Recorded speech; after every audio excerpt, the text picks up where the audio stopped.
Hi friends, welcome. Baakiyalakshmi இன்னைக்கு எபிசோட்ல வந்த இன்ட்ரெஸ்டிங்கான சீன்ஸ் பத்தி பார்க்கலாம். ஈஸ்வரி ராதிகாவோட வீட்டுக்கு போறாங்க. என்னோட மகனை எங்க ஒளிச்சு வச்சிருக்கீங்க அப்படின்னு கேக்குறாங்க. ராதிகாவோட அண்ணே சொல்றாரு, உங்க மகனை நாங்க எதுக்காக ஒளிச்சு வைக்க போறோம் அப்படின்னு கேக்குறாரு. ஏன் ஓகே மாதிரி நீ பேசாத அப்படின்னு ஈஸ்வரி சொல்றாங்க. எங்க வீட்டுல சண்டை போட்ட உடனே கோபி நேரா இங்கதான் வந்திருக்கிறான், அதை எங்க வீட்டுக்காரர் பார்த்துட்டு வந்து சொன்னாரு அப்படின்னு சொல்றாங்க ஈஸ்வரி. என்னோட பேத்தி அழுதுட்டு இருக்கிறா, அவளை அழ வச்சுட்டு நீங்களா நல்லாவே இருக்க முடியாது அப்படின்னு சொல்றாங்க. ராதிகாவோட அம்மா சொல்றாங்க, என்னமோ உங்க பிள்ளைக்கு ஒண்ணுமே தெரியாத மாதிரி பேசிட்டு இருக்கிறீங்க, எல்லா தப்பும் அவரும் தானே பண்ணாரு அப்படின்னு கேக்குறாங்க. ராதிகாவை பாக்குற வரைக்கும் என்னோட மகன் ஒழுக்கமா தான் இருந்தான், அதுக்கப்புறம் தான் இது எல்லா தப்பும் பண்ண ஆரம்பிச்சான், இதுக்கெல்லாம் காரணம் உங்க மக தான் அப்படின்னு சொல்றாங்க ஈஸ்வரி. என்னோட குடும்பம் கொஞ்சம் கூட நிம்மதி இல்லாம உடஞ்சு போய் கிடக்கு, அதுக்கு காரணம் இவ தான், நீங்க எல்லாம் உண்மையிலேயே நல்லாவே இருக்க மாட்டீங்க அப்படின்னு சாபம் விடுறாங்க. நிறுத்துங்கம்மா அப்படின்னு ராதிகா சொல்லிடுறாங்க.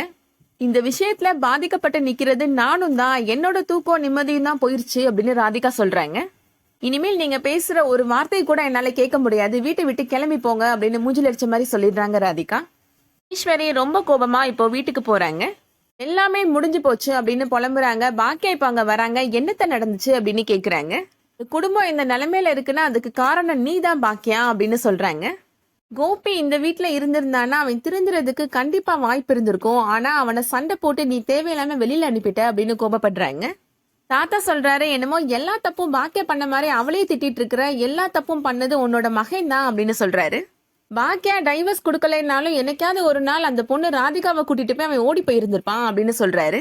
ஈஸ்வரி சொல்றாங்க, நான் செஞ்ச தப்பை எப்படி சரி பண்ணலாம், எப்படி உடஞ்சதை ஒட்ட வைக்கலாம்னு யோசிச்சுட்டு இருக்கிறேன், நீங்க அதுக்கான காரணத்தை மட்டுமே சொல்லிட்டு இருக்கிறீங்க அப்படின்னு சொல்றாங்க.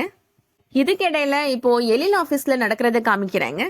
ப்ரொடியூசர் எழில கூப்பிட்டு பேசுறாரு. நான் சொன்ன கதையில சேஞ்சஸ் எல்லாம் பண்ணிட்டீங்களாப்பா அப்படின்னு கேக்குறாரு. எழில் சொல்றாரு, நீங்க சொன்ன மாதிரி கதையை மாத்தணும்னா கதையில இருக்கிற ஜீவனே போயிரும் சார், ஒரு டைரக்டரா சொல்றேன் சார் அப்படின்னு சொல்றாரு. காசு போட்டு படம் எடுத்து உன்னை டைரக்டர் ஆக்குனதே நான் தான், நான் சொல்ற பேச்சை நீ கேட்கறதுக்கு வழியே பாரு அப்படின்னு சொல்லிடுறாரு. அமிர்தா எழில்கிட்ட சொல்றாங்க, அவங்க சொன்ன மாதிரி கொஞ்சமாவது கதையை மாத்தலாம்ல, எதுக்காக பிடிவாதமா இருக்கிறீங்க அப்படின்னு கேக்குறாங்க. ப்ரொடியூசர் சொன்ன மாதிரி கதையை மாத்தணும் அப்படின்னா கதையில உயிரோட்டமே இருக்காது அப்படின்னு சொல்றாரு எழில். ப்ரொடியூசர்கிட்ட நான் பேசி புரிய வச்சுக்கிறேன் அப்படின்னு சொல்லிடுறாரு. அடுத்ததா கோபி வீட்டுல நடக்கிறத காமிக்கிறாங்க. ஜெனியோட அம்மா இப்போ கோபி வீட்டுக்கு வராங்க. வரதை பார்த்த உடனே எல்லாருமே ஷாக் ஆயிடுறாங்க. எங்க சம்மந்தம் இல்லையா அப்படின்னு கேக்குறாங்க. கோபி ஒரு வேலை விஷயமா வெளியில போயிருக்கிறான் அப்படின்னு ஈஸ்வரி சமாளிக்கிறாங்க. நான் கேள்விப்பட்டதெல்லாம் உண்மைதானா அப்படின்னு கேக்குறாங்க ஜெனியோட அம்மா. என்ன ஆண்டி கேள்விப்பட்டீங்க அப்படின்னு செலியன் கேக்குறாரு. உங்க அம்மாவும் அப்பாவும் டைவர்ஸ் பண்ணிட்டாங்களா அப்படின்னு கேக்குறாங்க. நிமிஷம் நீ ரூமுக்கு வாமா அப்படின்னு ஜெனியோட அம்மாவை கூட்டிட்டு போயிடுறாங்க. என்னமா நினைச்சிட்டு இருக்க உன் மனசுல, ஏற்கனவே இந்த குடும்பம் என்ன பண்றதுன்னு தெரியாம யோசிச்சு நில குலைஞ்சு நின்றுட்டு இருக்கிறாங்க, அவங்களை ஏமா தர்ம சங்கடப்படுத்துற அப்படின்னு திட்டுறாங்க. ஜெனி அம்மா சொல்றாங்க, நியாயமா பார்த்தா இந்த விஷயத்த நீயோ இல்ல உங்க வீட்டாளுகளோ எனக்கு போன் பண்ணி சொல்லியிருந்திருக்கணும் அப்படின்னு சொல்றாங்க.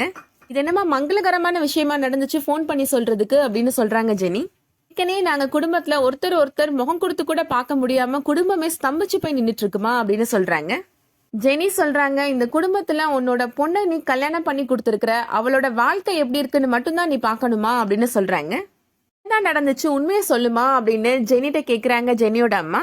இந்த உண்மையை தெரிஞ்சு வச்சு நீ என்னமா பண்ண போற அப்படின்னு ஜெனி கோவமா கேக்குறாங்க. இத்தனை நாளைக்கு தான் உண்மையை மறைப்பீங்க, கண்டிப்பா ஒரு நாள் அது வெளியில வரதா செய்யும் அப்படின்னு சொல்றாங்க ஜெனியோட அம்மா. இல்லையே இப்போ பாக்கியாவை திட்டுறாரு. நான் ஏதாவது தப்பு பண்ணி ஜெனியோட அம்மா அப்பா எனக்கு போன் பண்ணி கேட்டாங்கன்னா கூட பரவாயில்லம்மா, ஆனா உன்னோட அம்மாவும் அப்பாவும் எதுக்காக டைவர்ஸ் பண்ணாங்கன்னு கேக்குறப்ப எனக்கு எப்படி இருக்கும், கொஞ்சமா யோசிச்சு பாருமா, இதுக்கெல்லாம் காரணம் நீதாமா அப்படின்னு திட்டுறாரு. பாக்கியா ரொம்ப அமைதியா டல்லா நிக்கிறாங்க. அதோட இன்னைக்கான எபிசோட் முடியுது. இன்னைக்கு எபிசோட் உங்களுக்கு பிடிச்சிருந்துச்சுன்னா லைக் பண்ணிக்கோங்க. சீரியல் அப்டேட்ஸ்க்கு நம்ம சேனலை சப்ஸ்கிரைப் பண்ணிக்கோங்க. தேங்க்ஸ் ஃபார் வாட்சிங்.